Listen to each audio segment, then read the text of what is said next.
Clear? सभी लोग note down कर लीजिए। देखिए अभी हमने मतलब सभी टीचर्स को अपने अकॉर्डिंग पढ़ाने का राइट है, तो उसी तरह से मैंने आप लोगों को पहले इंट्रोडक्शन पढ़ाया है, ताकि मुझे ये लगता है कि भाई आप लोगों को पहले सीपीसी की जो बेसिक छोटी छोटी चीजें हैं वो एटलीस्ट पता हो, उसके बाद हम उसके ऑब्जेक्ट की बात करें, उसके बाद हम उसके स्कोप की बात करें, है ना, अमेंडमेंट की बात करें। क्योंकि अगर बेसिक ही अगर आप लोगों को नहीं आता है तो फिर आप समझ नहीं पाएंगे। अगर मैं डिग्री के बारे में बात करूं, आपको पता ही नहीं है डिग्री होता क्या है, तो फिर यहाँ उस चीज को समझने का कोई सेंस नहीं है। तो मेरे सेक्शन 2 तक हम लोग ऑलरेडी पढ़ चुके हैं। सेक्शन 3 से हम पहले आज का लेक्चर अटेंड करने के बाद फिर हम लोग उसे कंटिन्यू करेंगे, क्योंकि यहाँ पर मेन सीपीसी का ऑब्जेक्ट क्या है, बेसिक जो चीजें हैं वो समझना बहुत जरूरी है ना। तो पहले इसीलिए सेक्शन 2 पर सभी लोग अपना एक शॉर्ट असाइनमेंट भी बना लीजिए, ताकि आपका जो बेसिक छोटे छोटे डाउट होंगे जब आप लिखेंगे तो आपको क्लियर हो जाएगा कि हाँ यहाँ पर इस चीज में आपको पर्टिकुलर, इस चीज में आपको प्रॉब्लम है, आप समझ नहीं पा रहे हैं, तो आप उससे फिर से पूछ भी सकते हैं, है ना। तो सेक्शन 2 के लिए असाइनमेंट है वो आप लिख लीजिए। आज का जो हमारा टॉपिक है वो सीपीसी का थोड़ा सा डिफरेंट है।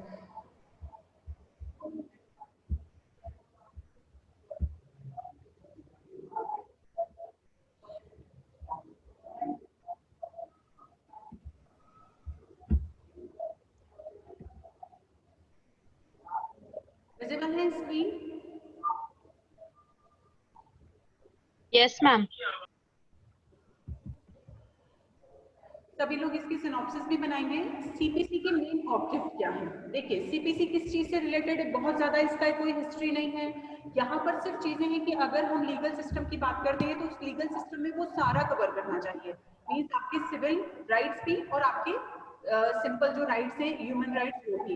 मीन्स अगर क्राइम होता है तो ह्यूमन से रिलेटेड जो क्राइम हो उसको कवर करना, एक लीगल सिस्टम के साथ उसे प्रॉपर मेंटेन करना, उसके लिए जस्टिस देना, पनिशमेंट देना। इसके अलावा अगर हमारे सिविल राइट्स का वॉयलेशन हो तो उसके लिए क्या। तो यहाँ पर जो ऑब्जेक्ट है, एक प्रोसीजर हो तभी तो हम उसे फॉलो कर पाएंगे। अब अगर हमारे पास एक प्रॉपर प्रोसीजर ही नहीं हुआ तो हम क्या उसे फॉलो कर सकते हैं? डेफिनेटली नहीं। इसीलिए यहाँ पर जो मेन ऑब्जेक्ट रहा है सीपीसी का वो ये है। इसीलिए टाइम टाइम पर जो अमेंडमेंट भी हुए उसका भी रीजन यही है कि एक ऐसा सिस्टम हो, अलग अलग जो लॉ है, अलग अलग जो रूल्स है, उन्हें पहले एक जगह कंसोलिडेट किया जाए, और अगर जरूरत होती है तो उसे अमेंडमेंट भी उनमें किया जाए, और उस प्रोसेस को इतना राइट दिया जाए कि उसे हम बोल सके कि हाँ इंडिया के सिविल कोर्ट्स में इस तरह का सिस्टम है। तो यहाँ सीपीसी का जब फॉर्मेशन किया गया था, उसे जब फॉर्मेट किया गया था, बनाया गया था, उसके पीछे जो मेन रीजन है कि जो अलग अलग छोटे छोटे कई सारे लॉस चलाए जा रहे हैं, उसकी बजाय कोई एक सिस्टमेटिक कोड हो हमारे पास, उस कोड को प्रॉपर हर एक लॉ जो अलग अलग चीजों के लिए बनाया गया है उसे एक जगह कंसोलिडेट किया जाए, और अगर जरूरत हो तो उसे हम चेंज कर सकें। इसी के अलावा अब जैसे मान लीजिए कि सीपीसी में मैंने आपको कहा कि भाई सीपीसी कहाँ तक की बात करता है, हमारे सिविल राइट्स की। सिविल राइट्स में क्या होंगे?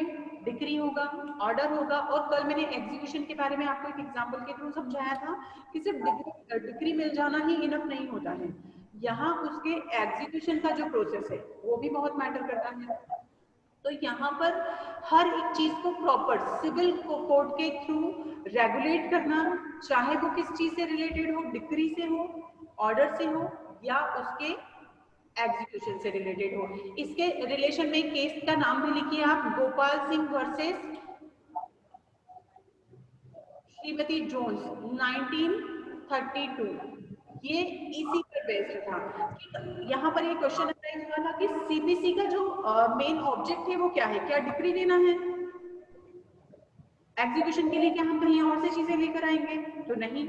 यहाँ इस केस में जब ये क्वेश्चन अराइज हुआ कि सीपीसी क्या डिक्री को, ऑर्डर को, एग्जीक्यूशन को सभी को कवर करता है, तो यस।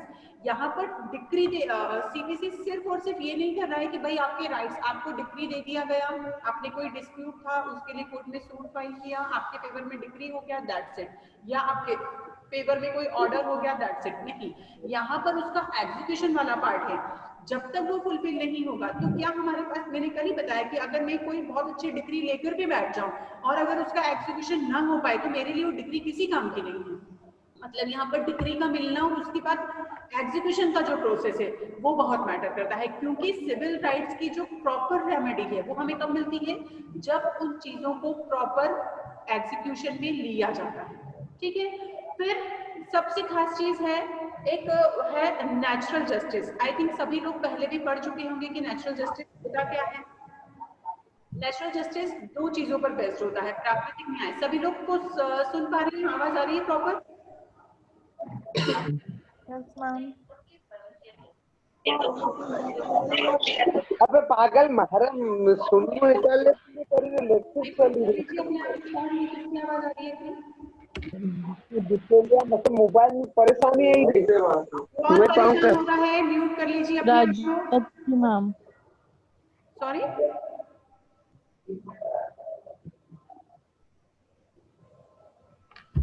देखिए यहाँ पर सीपीसी का जो नेचुरल जस्टिस पर बेस्ड है, नेचुरल जस्टिस दो चीजों से रिलेटेड होता है। पहली चीज कि क्या कोई भी पर्सन अपने खुद के लिए जस्टिस कर सकता है या खुद के मामलों में खुद न्यायाधीश हो सकता है, क्या पॉसिबल है? आई थिंक पहले पढ़ा होगा आपने इस बारे में। तो नेचुरल जस्टिस दो चीजों पर बेस्ड है। सबसे पहला, कोई भी पर्सन खुद के लिए जज नहीं हो सकता। मैं बोल दूं ये प्लॉट मेरा है, तो क्या मेरे बोल देने से मैं न्यायाधीश बनकर बोल दूं कि हाँ हाँ ये प्लॉट मेरा ही तो है, तो क्या मेरे कहने से ये बात पूरी क्लियर हो गई कि हाँ ये प्लॉट मेरा है या ये प्रॉपर्टी मेरी है या बिल्डिंग मेरी है? नहीं, मुझे इसे प्रूव करना पड़ेगा। प्रूव भी किसके सामने करना पड़ेगा? एक पूरे सिविल प्रोसीजर के थ्रू जज के सामने। तो यहाँ कोई भी पर्सन, क्योंकि सीपीसी को इसी पर बेस्ड बनाया गया है कि यहाँ कोई भी पर्सन के मात्र कह देने से चीजें नहीं हो जाएंगी। आप खुद अपने मामलों में न्यायाधीश नहीं हो सकते हैं। जिन लोगों ने नेचुरल जस्टिस के बारे में पहली बार सुन रहे हैं, प्लीज नोट डाउन कर लीजिए कि ये दो बेसिक रूल्स होते हैं नेचुरल जस्टिस के। सबसे पहला होता है कि कोई भी व्यक्ति अपने मामले में खुद जज नहीं हो सकता है। आपको पता होगा कि हमारे यहाँ पर जजेस के लिए भी रूल्स हैं कि आपका जो खुद का जो शहर है, आप वहां पर आपकी पोस्टिंग नहीं होगी, या आपके कोई रिलेटिव है या कोई जान पहचान के लोग हैं, अगर पता चल जाता है कि ये व्यक्ति इनके रिलेशन में है, तो उस तरह का केस उस जज के टेबल पर या बोर्ड पर कभी नहीं जाता है। क्यों? क्योंकि यहाँ बायस्ड हुआ जा सकता है। हमारे यहाँ का पूरा प्रोसीजर, चाहे वो सीपीसी का हो, आईपीसी हो, सीआरपीसी हो, सारा लॉ नेचुरल लॉ पर बेस्ड है। इसीलिए यहाँ नेचुरल जस्टिस पर बेस्ड है। इसीलिए यहाँ इस चीज को एप्लीकेबल किया गया है कि कोई भी पर्सन अपने खुद के मामले में न्यायाधीश नहीं हो सकता है। और सेकेंड थिंग कि किसी भी पक्ष, अगर किसी भी मामले में कोई डिसीजन दिया जाना है तो यहाँ सिर्फ एक पक्ष को नहीं सुना जाएगा। यस मैम, दोनों पक्षों को सुना जाता है और दोनों पक्षों को सुनने के बाद डिसीजन दिया जाएगा। एक पक्षी ऐसा नहीं है, सिविल लॉ में एक टाइम के बाद एक्स पार्टी डिसीजन दिए जाते हैं, एक्स पार्टी डिक्री भी दिया जाता है। अभी जब हम आगे पढ़ेंगे ऑर्डर 9 तो आपको बहुत अच्छे से क्लियर होगा कि एक्स पार्टी डिसीजन भी होता है, एक्स पार्टी डिक्री भी मिलती है, पर उसमें कई सारी ऐसी चीजें हैं कि उस एक्स पार्टी डिक्री को, डिसीजन को आप डिनाई करवा सकते हैं और अपने फेवर में करवा सकते हैं। वो भी कब होता है? जब आपको बार बार कोर्ट बुला रहा है कि आपको आना है, अपने कोर्ट में आपको आकर अपने केस में अपीयर होना है। अगर सामने वाला एक लिमिट के बाद नहीं होता है तो उस कंडीशन में, क्योंकि सामने वाले का राइट है कि उसे जस्टिस दिया जाए, उस कंडीशन में एक्स पार्टी डिसीजन दिया जाता है। क्रिमिनल लॉ में इस तरह का कॉन्सेप्ट नहीं है। क्रिमिनल लॉ में सामने वाले को सुना ही जाएगा, जो भी अक्यूज्ड है उसका प्रॉपर एविडेंस किया जाता है।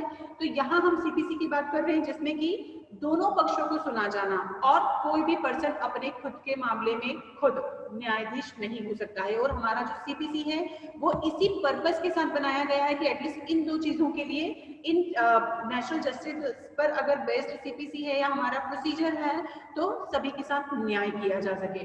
थर्ड चीज इसमें नेक्स्ट है कि हर पर्सन के लिए, देखिए सीपीसी 1999 के पहले थोड़ा डिफिकल्ट हुआ करता था, टफ हुआ करता था। टफ इन द सेंस कि जो प्रोसीजर था लेंदी होने के साथ थोड़ा डिले सिस्टम को और ज्यादा सपोर्ट करने वाला था, ये हम कह सकते हैं।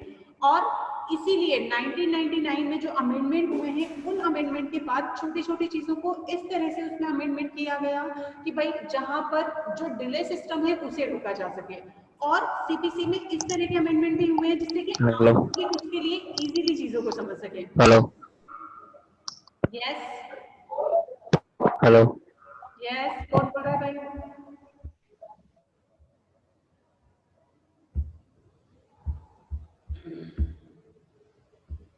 कौन है किसको प्रॉब्लम हो रही है?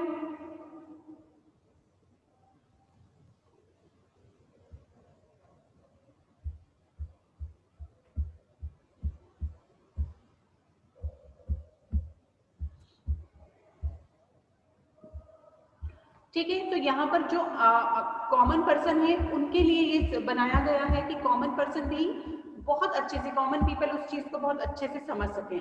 इसी में एक केस और लिखिएगा, रेट्रोस्पेक्टिव इफेक्ट को इससे रिलेटेड। क्या कोई भी एक्ट जब अमेंडमेंट उसमें किया जाता है या कोई भी चीज बनाई जाती है तो क्या उसका रेट्रोस्पेक्टिव इफेक्ट होता है? मैम आपकी आवाज ऑडिबल नहीं प्रॉपर्ली। अभी मैं जहां हूं वहीं हूं जहां स्टार्टिंग से हूं।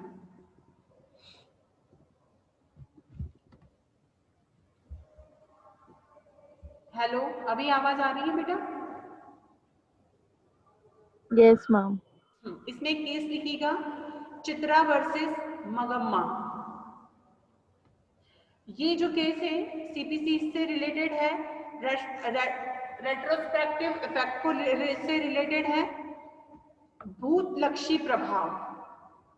आज अगर किसी एक्ट में किसी भी प्रोसीजर में अमेंडमेंट किया गया है तो क्या पुराने सभी जो केस चल रहे हैं उस पर उसका इम्पैक्ट आएगा या उसका इफेक्ट होगा? तो यहाँ सीपीसी में जितने भी अमेंडमेंट हुए हैं वो इस केस में क्लियरली डिफाइन कर दिया गया था कि जब भी कोई अमेंडमेंट किया जाता है या किया जाएगा तो उसका इस तरह का कोई इफेक्ट नहीं होगा। ये हमेशा आने वाले समय के लिए होते हैं, जो भी अमेंडमेंट होते हैं वो आने वाले समय के लिए होते हैं। दोनों केस के नाम आप लोग याद रखेंगे और नोट डाउन करके रखेंगे। ठीक है, क्लियर? यहाँ तक किसी को कोई डाउट है? देखिए, फिर है अगर हम सीपीसी के स्कोप की बात करें तो क्या ये पॉसिबल है कि मैम मैम रेट्रोस्पेक्टिव इफेक्ट एक बार और एक्सप्लेन कर दीजिए। बोला कौन? ये नाम भी बता दीजिए भाई। दीक्षा। दीक्षा। देखो क्या होता है, जैसे कि मान लीजिए कि आज की डेट में कुछ अमेंडमेंट हुए हैं, है ना? अब मान लीजिए कि आज की डेट में समन्स को लेकर अमेंडमेंट हुए हैं या डिक्री को लेकर या कोई भी ऐसे पर्टिकुलर सेक्शन में अमेंडमेंट हुआ है ना? अब अगर मान लीजिए कि 1 जनवरी 2020 को अमेंडमेंट हुआ है तो क्या वो अमेंडमेंट 1 जनवरी 2018 के केस को इफेक्ट करेगा? नहीं। क्यों? क्योंकि जब अमेंडमेंट किया जाता है तो वो आने वाले समय के लिए किया जाता है, फ्यूचर के लिए किया जाता है कि भाई आज से हम देखते हैं ना कि जो भी अमेंडमेंट होते हैं, जो नई नई पॉलिसीज आती हैं वो पुराने केस को हम नहीं छेड़ सकते क्योंकि पुराना तो हमारे पास ऑलरेडी इतना है। क्या हम आज के अमेंडमेंट के अकॉर्डिंग पिछले सारे केसेस में चेंज कर सकते हैं या पिछले सारे केस को इसके अकॉर्डिंग चला सकते हैं? नहीं। हाँ, कुछ स्टेजेस हो सकती हैं जिस पर हम चेंज कर सकते हैं, वो भी डिपेंड करता है कि कौन सा केस किस स्टेज पर लगा है, बट जिस डेट में वो लगा है वो डेट बहुत मैटर करता है। अमेंडमेंट उसके बाद हुए तो आप तो उससे छूट गए क्योंकि आपका तो पुरानी डेट में चला गया। आने वाले समय में जैसे मान लीजिए 1 जनवरी 2020 को अमेंडमेंट हुआ है और उसके बाद में 2 जनवरी को भी अगर केस लगाती हूँ तो मुझे 1 जनवरी के रूल्स के हिसाब से लगाना है, ठीक है, न कि पुरानी डेट के हिसाब से। तो यहाँ पर जब भी कोई सीपीसी के लिए पर्टिकुलर ये केस है जिसमें क्लियरली कहा गया है कि सीपीसी के जो रूल्स होंगे वो भविष्य के लिए होंगे, पिछले के लिए नहीं। ठीक है, क्लियर? ये दो केस के नाम आप लिखिएगा। इसमें गोपाल वर्सेस वाला जो केस है इसमें क्लियरली मेंशन किया गया है सिर्फ डिक्री तक ही लिमिटेड नहीं है, यहाँ एग्जीक्यूशन वाला पार्ट भी डिक्री के अंतर्गत ही आता है क्योंकि यहाँ पर डिक्री की वैल्यू ही तब है जब उसका प्रॉपर एग्जीक्यूशन किया जाए। ठीक है, मैंने रिकवरी का कोई सूट लगाया, रिकवरी के फेवर में मुझे डिक्री मिल गया, मुझे कोर्ट ने बोल दिया कि हाँ आपने अगले को इतने पैसे दिए थे और अब आप उससे पैसे लेने के अधिकारी हैं। मेरे लिए रेमेडी कंप्लीट कब मानी जाएगी? जब मेरे पास वो पैसा आ जाए। और वो कब आएगा? जब मैं एग्जीक्यूशन का सूट लगाऊंगी। एग्जीक्यूशन के थ्रू जब तक मेरे पास वो पैसा नहीं आ जाता मेरे लिए वो डिक्री की क्या वैल्यू है? कोई वैल्यू नहीं है। इसीलिए सीपीसी इन सभी को कवर करता है, डिक्री हो, ऑर्डर हो, उसके साथ एग्जीक्यूशन। तो ये दोनों केस नोट डाउन कर लीजिए। इसी के साथ फिर है स्कोप की अगर हम बात करें, अब जैसे मान लीजिए कि भाई हर जगह छोटी छोटी चीजों के लिए कई ऐसी चीजें होती हैं कंडीशन के अकॉर्डिंग, कई बार ऐसे नए नए लिटिगेशंस आती हैं जिनके लिए जरूरी नहीं है कि हर एक सिचुएशन के अकॉर्डिंग हमारे पास प्रोसीजर हो, कई बार नहीं होता है। अब अगर नहीं है तो फिर जजेस के पास क्या पावर है? तो जजेस के पास यहाँ पर इनहेरेंट पावर होता है कि वो अकॉर्डिंग टू सर्कमस्टेंसेस, जहाँ की प्रॉपर प्रोसीजर हमारे पास प्रोवाइडेड नहीं है, उस कंडीशन में हमारे पास कुछ प्रिंसिपल्स हैं, जैसे मैंने अभी कहा नेचुरल जस्टिस, है ना। तो नेचुरल जस्टिस के हिसाब से, रविंद्र पटेल स्क्रीन को मत छेड़ो बेटा। तो यहाँ पर प्रिंसिपल्स जो है हमारे लिए जो बनाए गए हैं कि भाई सीपीसी का जो प्रोसीजर है वो हमें जस्टिस देता है, रेमेडी देता है, तो वो किस पर बेस्ड होगा? नेचुरल जस्टिस पर। कब? जब हमारे पास कोई ऐसा प्रोसीजर नहीं है जो पर्टिकुलर उस सिचुएशन पर फिट बैठता है, ठीक है। इसी तरह इक्विटी एंड गुड कंसाइंस, यहाँ पर कुछ इनहेरेंट पावर्स दिए गए हैं कोर्ट को, सिविल कोर्ट को, कि कोई ऐसी नई सर्कमस्टेंसेस आते हैं, कोई ऐसी नई सिचुएशन आ जाती है जिसके लिए आपके पास प्रॉपर कोई लेजिस्लेचर नहीं है, proper Aman Patidar, don't behave like kid, don't touch screen. तो यहाँ पर natural justice, equity and good consign के अकॉर्डिंग वो लोग अपना प्रोसीजर करेंगे। ओके, फिर है आपका कि क्या, अगर हम बात करें कि भाई सीपीसी तो हमारे पास है ऑलरेडी, ठीक। अब अगर हमारे पास कुछ स्पेशल लॉ है, उन स्पेशल लॉ के ऊपर कौन प्रिवेल करेगा? तो यहाँ पर स्पेशल लॉज, क्योंकि स्पेशल की कैटेगरी में आते हैं, इसलिए वहां पर स्पेशल लॉ को सीपीसी से ऊपर माना जाएगा। फिर से सुन लीजिए, अगर कहीं पर किसी भी तरह का कोई कॉन्फ्लिक्ट सीपीसी और स्पेशल लॉ के बीच आता है तो यहाँ पर स्पेशल लॉ सीपीसी से ऊपर माना जाएगा। क्लियर? जैसे कि अगर मैं बात करूं कि प्रॉपर्टी की अगर हम बात करें तो जो रूल्स रेगुलेशंस टीपी में बताए गए हैं, टीपी में जनरल रूल्स बता दिए गए हैं, TP means transfer of property act. But अगर हम मुस्लिम लॉ और हिंदू लॉ की बात करें तो कौन सी प्रॉपर्टी के रूल्स एप्लीकेबल होंगे? क्योंकि हमारे पास हमारे स्पेशल लॉ है। तो सिर्फ क्लास में आते नहीं हो और स्क्रीन को छेड़ रहे हो बेटा। तो यहाँ पर जो भी, कहाँ थी मैं, इसलिए थोड़ा डिस्टर्ब होता है, आप लोग ध्यान रखिए, क्योंकि भरी हुई क्लास में तो हम लोग देख सकते हैं कि कौन किस तरह से बिहेव कर रहा है, बट यहाँ पर ऑलरेडी हम लोगों के लिए टास्क है कि हम लोग, आप लोग सामने दिख नहीं रहे और आप लोगों को कंट्रोल करके आप लोगों को पढ़ाना है। तो प्लीज बिहेव, आप लोगों के लिए ही हो रहा है ये लेक्चर, है ना, आपके नॉलेज के लिए और आपके अच्छे के लिए। देखिए, जहां पर सीपीसी और स्पेशल लॉ में कॉन्फ्लिक्ट होगा, डेफिनेटली वहां पर स्पेशल लॉ को प्रिवेल किया जाएगा। ओके, और इसी तरह पर जहां पर लोकल और जनरल लॉज की अगर हम बात करें तो यहाँ पर जो मैटर होगा कौन उसके ऊपर प्रिवेल करेगा? सीपीसी उसके ऊपर प्रिवेल करेगा। अगर कोई लोकल लॉ है या जनरल लॉ है वहां पर सीपीसी, अगर स्पेशल लॉ है तो वहां पर स्पेशल लॉ। क्लियर? किसी को कोई डाउट है इसमें?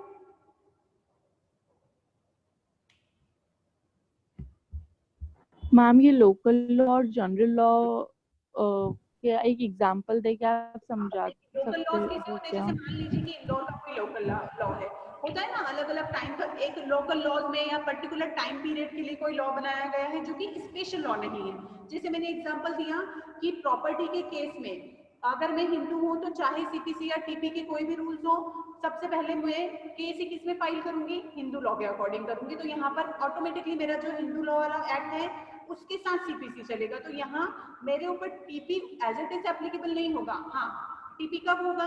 जब पर्टिकुलर उससे रिलेटेड है। बट जहां पर हमारे स्पेशल पर्सनल लॉ की बात आ जाती है वहां पर हम किसके साथ हम जाएंगे? हमारे पर्सनल लॉ के साथ। बट अगर लोकल लॉ की बात करूं, जैसे मान लीजिए कि भाई एमपी का कोई ऐसा लॉ है जो कि सिर्फ एमपी के लोगों के लिए है।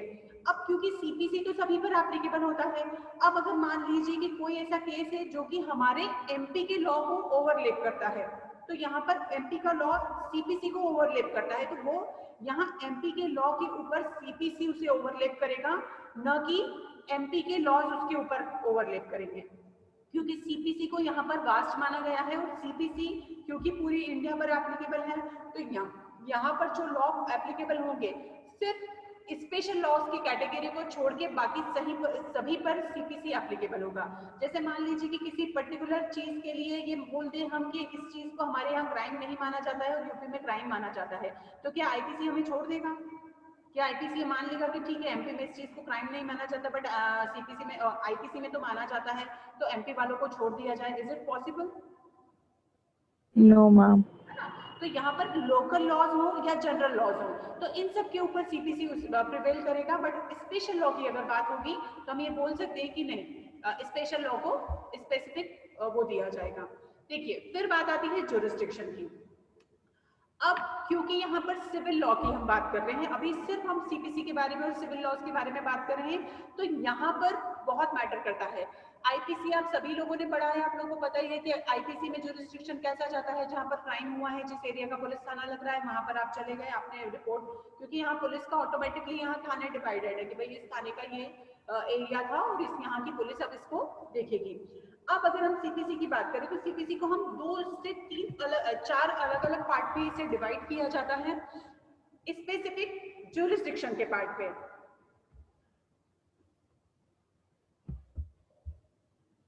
सभी लोग सिनॉप्सिस बना रहे होंगे। आई थिंक आप लोग पीपीटी के भरोसे नहीं बैठेंगे और सिनॉप्सिस भी बना रहे होंगे। तो मैं एक बार रिपीट करना चाहूंगी, आज के लेक्चर में हमने पढ़ा है ऑब्जेक्ट, उद्देश्य। अजय, आफरीना एलएलबी की क्लास में हिंदी मीडियम के ज्यादा स्टूडेंट है, प्रॉपर आप लोग प्लीज सिनॉप्सिस बना लीजिएगा। हमने उद्देश्य जी मैम, बिल्कुल।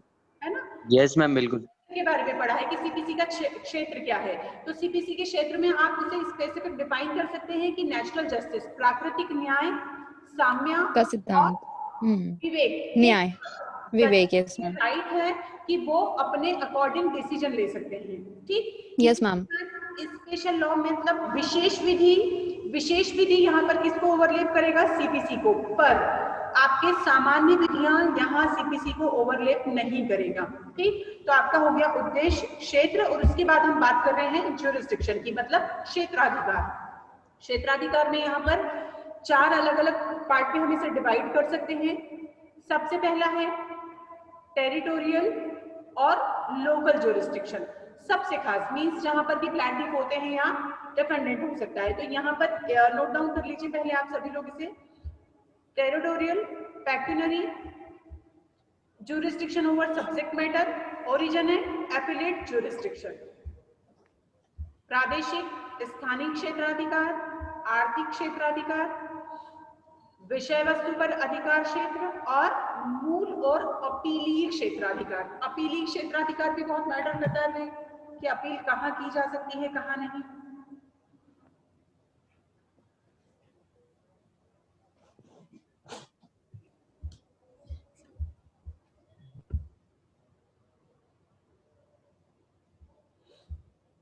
देखिए, टेरिटोरियल और लोकल ज्यूरिसडिक्शन में डेफिनेटली हर कोर्ट के पास अपना ज्यूरिसडिक्शन है ना। और इसी लोकल ज्यूरिसडिक्शन मींस जैसे मान लीजिए मेरा इंदौर में प्रॉपर्टी और मैं इंदौर में रहती हूँ, तो डेफिनेटली मैं यहाँ पर अपने लिए केस फाइल करूंगी तो कहाँ जाऊंगी? इंदौर में ही लगाऊंगी, है ना। अब यहाँ पर इंदौर के जो कोर्ट में जो भी जजेस हैं, उन्हें सिर्फ कौन से केस लॉज देखने का राइट है? जो कि इस ज्यूरिसडिक्शन के हैं। अगर मैं बोलूं कि देवास का कोई केस है और यहाँ फाइल कर दिया जाए, और देवास प्लांटिफ भी देवास का है, डिपेंडेंट भी देवास का है, वादी प्रतिवादी दोनों वहां के हैं, प्रॉपर्टी भी वहां की है, तो क्या यहाँ के जजेस को राइट होगा? हो सकता है कई बार नो मैम। होती हैं कि लोग इस तरह के केस फाइल कर देते हैं। जब वो केस फाइल यस मैम। पहले तो जो प्रेजेंटेशन वाला डिपार्टमेंट होता है वहीं पर उसे डिनाई कर दिया जाता है कि आपका केस यहाँ नहीं लगाया जा सकता है। पर अगर इस तरह का कोई केस सीधे बोर्ड तक पहुंच जाता है अगर किसी मिस्टेक के कारण, तो वहां जजेस को भी फिर यहाँ इंस्ट्रक्शन दिए जाते हैं कि आपको इस केस को देखने का राइट नहीं है, क्योंकि ये आपके ज्यूरिसडिक्शन में नहीं आता है। इसी तरह इंदौर हाई कोर्ट की अगर हम बात करें तो इंदौर हाई कोर्ट का ज्यूरिसडिक्शन डिसाइडेड है कि इतने ही केस इस एरिया के जो कि इंदौर के कोर्ट के या इंदौर कोर्ट के ज्यूरिसडिक्शन में आते हैं हाई कोर्ट के, उन्हें ही वो एक्सरसाइज कर सकते हैं, अदरवाइज नहीं। क्योंकि हर एक जगह पर अलग अलग अपने ज्यूरिसडिक्शन के हिसाब से डिस्ट्रिक्ट कोर्ट और हाई कोर्ट बना दिए गए हैं। डिस्ट्रिक्ट कोर्ट का डेफिनेशन भी आप लोगों ने सेक्शन 2 में पढ़ा है कि डिस्ट्रिक्ट क्या होता है ना।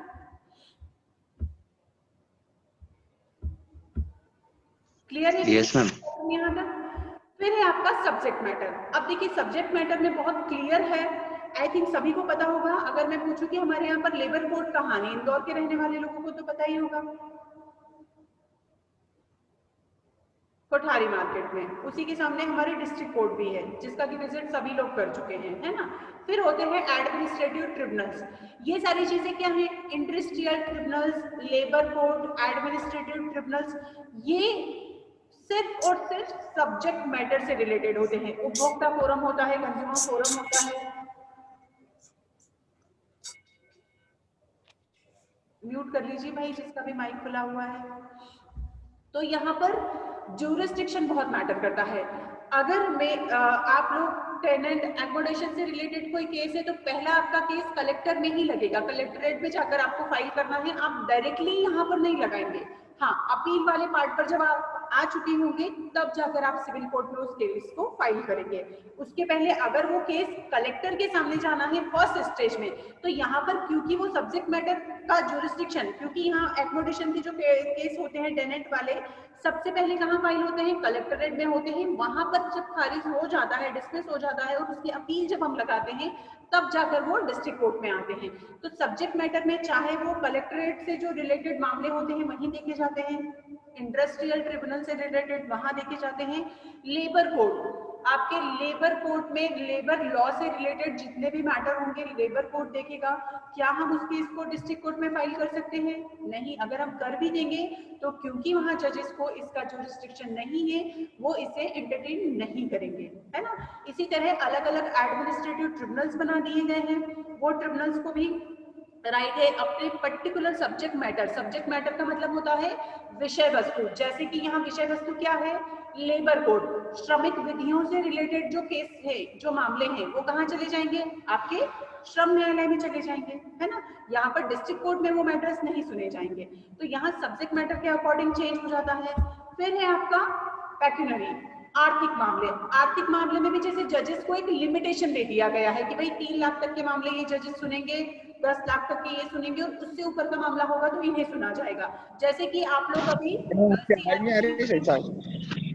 किसी में आप पढ़ेंगे कि पनिशमेंट की फर्स्ट क्लास मजिस्ट्रेट को कितना राइट है देने का, सेकंड क्लास को कितना है, फिर उसके ऊपर सीजेएम को कितना है। यहाँ पर सेशन में फर्स्ट क्लास हुए, सेकंड क्लास हुए, सेशन जजेस जो होते हैं, हर एक का अकॉर्डिंग टू आर्थिक जो मनी है। भाई कितना है, आप लोग म्यूट कर लीजिए प्लीज। पहले बहुत कम टाइम होता है हमारे पास पढ़ने को, 40 मिनट्स, ठीक है। तो यहाँ पर जो आर्थिक मामले होते हैं, आर्थिक मामलों में भी जजेस जो सिविल जज होते हैं उनका ज्यूरिसडिक्शन डिसाइडेड होता है, और उस ज्यूरिसडिक्शन के अकॉर्डिंग उनके पास लिमिटेशन होता है, इतने अमाउंट से ज्यादा के मामले वो नहीं देख सकते। अगर मान लीजिए कि वो उससे ऊपर का मामला है, जैसे कि जूनियर को यहाँ 3 लाख का दिया गया है और 3,01,000 भी अगर है, तो यहाँ उनकी ज्यूरिसडिक्शन से वो चीज बाहर चली जाएगी, फिर वो सीनियर को चला जाएगा, है ना। इसी तरह फिर है आपका ओरिजिनल और एपीलिएट ज्यूरिसडिक्शन, जहां पर जिस कोर्ट को अपील सुनने का राइट है, जो उसके ज्यूरिसडिक्शन में आता है, वहीं पर उस तरह के केस फाइल किए जा सकते हैं जो ओरिजिनल है। ओरिजिनल मीन्स रियल ज्यूरिसडिक्शन जिसे हम बोल सकते हैं, जहां पर कि इनिशिएटिवली पहला केस, जैसे मान लीजिए कई बार ये स्थिति होती है कि सबसे पहला केस आपका लगाया गया है, हो सकता है वो सब्जेक्ट मैटर से रिलेटेड हो, तो यहाँ पर उसके ज्यूरिसडिक्शन में अगर वो चीज है तो सबसे पहले उसका ट्रायल वहीं पर चलाया जाएगा, मतलब उसका जो प्रोसीजर होगा उसके अकॉर्डिंग वो वहीं चलेगा। इसी तरह अपील की अगर हम बात करें तो अपील के मैटर में भी ज्यूरिसडिक्शन डिसाइडेड होगा। जो कोर्ट अपील सुनने के लिए लायबल है, ऑथोराइज है या उसके ज्यूरिसडिक्शन में है, उसी जगह पर हम अपील फाइल कर सकते हैं, अदरवाइज नहीं। तो यहाँ पर जो ज्यूरिसडिक्शन है, 3 पार्ट आज हमने समझे हैं, ऑब्जेक्ट, स्कोप और ज्यूरिसडिक्शन, है ना। इसके अलावा आपका पार्ट स्पेसिफिक बचता है अमेंडमेंट का। तो अमेंडमेंट आपको ऑटोमेटिकली जैसे जैसे हम सेक्शंस पढ़ते जाएंगे, आपको जो नए अमेंडमेंट हुए हैं उसी के साथ आप लोगों को इजीली समझ में आते चले जाएंगे, ठीक है। असाइनमेंट सभी लोग लिख लीजिए, मैंने असाइनमेंट दे दिया है। सैटरडे को आप सभी को असाइनमेंट सबमिट करना है। अभी तो बनाए थे, हाँ, निखिल बोला आई थिंक, है ना निखिल।